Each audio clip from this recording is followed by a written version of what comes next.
All right, my friends, we got to talk about taxation on Social Security benefits. I just got done listening to a podcast, and a guy I like who's an investment advisor was asked a question about taxation on Social Security, and he royally screwed it up, and it was painful.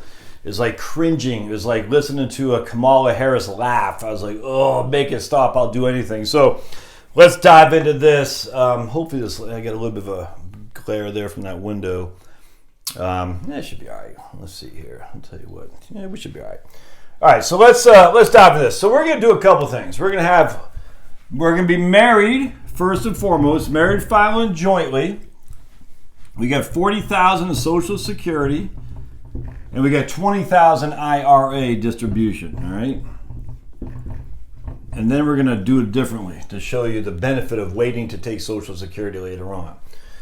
All right, for simplicity. So the first thing we have to do is figure out our provisional income, or otherwise known as combined income. I don't know why we say provisional income when the Social Security Administration calls it combined income, and the IRS code calls it combined income, but it's the same thing, synonymous. And what that is, it's half of your Social Security benefit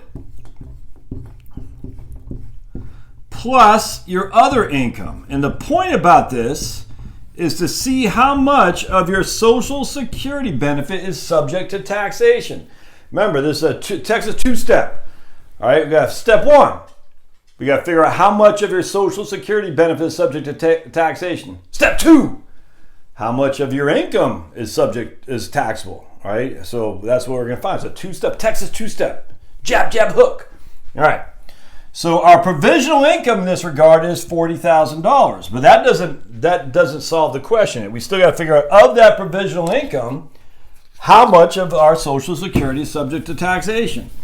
All right, so let's go. So again, to figure out your provisional income, you take all of your other income to include municipal bonds, tax-exempt income. You do not include Roth IRA, and you add it to half of your Social Security benefit. Then, if you're married filing jointly, there's these three basically bands or bend points, if you will.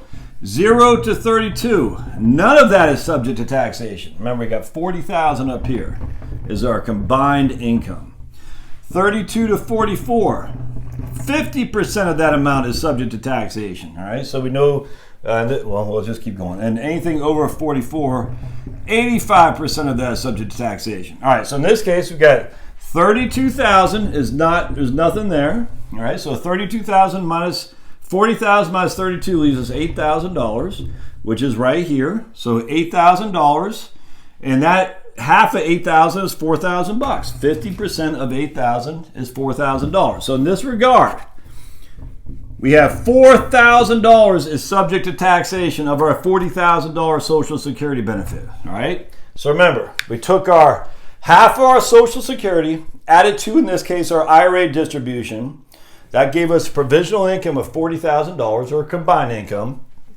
Because we're married filing jointly, the first $32,000 of our combined income is free, tax-free. The next $12,000, in this case, is only $8,000, but the next $12,000 is 50% of that is subject to taxation. In this case, we didn't have anything in the 85% bracket. So only $4,000 is subject to taxation in this case. All right. Hope that makes sense. We'll flip this around, then we'll go to single too. Don't you worry about me. Don't you worry out there, single Susies. All right. So in this case, we take our IRA, we get to take our $4,000 is our taxable Social Security. All right, and our $20,000 IRA. All right, and that gives us AGI of $24,000. All right, adjusted gross income. Because we're married filing jointly, we're going to say you have roughly $25,000 in standard deductions, and as such, we have no taxation due whatsoever. Our total taxable income is zero taxable income. All right. So I hope that makes sense. So in that case, we had $60,000 of Social Security income, and we pay no income taxes, federal income taxes. And you're not going to pay into the state either. Let's flip it around. Let's say now we got $20,000 of Social Security and $40,000 of IRA income. All right, so again, what we do is we take half of this, 10 plus this. So in this case, our provisional income is $50,000. Remember, last time it was only $40,000. Now it's $50,000. All right. So what we do, we say, all right, $50,000. Remember the first 32,000. 0 to 32, 0. 32 to 44, 50%. And greater than 44, 85%. So we can quickly see we have 32, we have 12,000, and we're going to have 6,000. You guys with me so far? All right, so 6,000. So we know this right here, 12,000. We're going to come over here now. So we know we got $6,000 because only 50% of this amount is subject to taxation. Then I need my calculator for the 85%. Still hear that? That probably woke you up. All right, there we go. Hopefully you're still hearing. Yeah. Okay. Good. So $6,000 times 0.85 is $5,100. All right.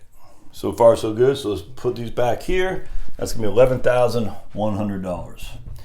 So because we had we had 20,000 more in IRA income and 20,000 less of Social Security income, still the same $60,000. 11,100 of our Social Security is now subject to taxation, whereas before it's only 4,000. All right, so let's go here. So we'll say 11,100. All right. Now remember, we only had $20,000 of Social Security before, so we had 11,100 is Social Security. Taxable income of our $20,000 subject to social of our $20,000 of Social Security, 11,100 is taxable. Plus, we had $40,000 of IRA income. That's 51,100. All right, minus 25,000 roughly for standard deduction. This is our AGI, our standard deduction. That's going to be what, 26,100?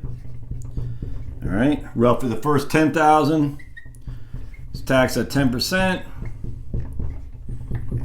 $1,000 in taxation. The next 16,000 at 12%. And I need my trusty calculator here. 12,100 times 12%, 1,452. So it's still not much. I mean, it's $2,452 in total taxes.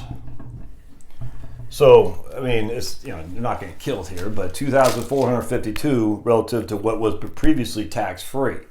We'll do the same thing with singles here next, so hang tight. Thanks now.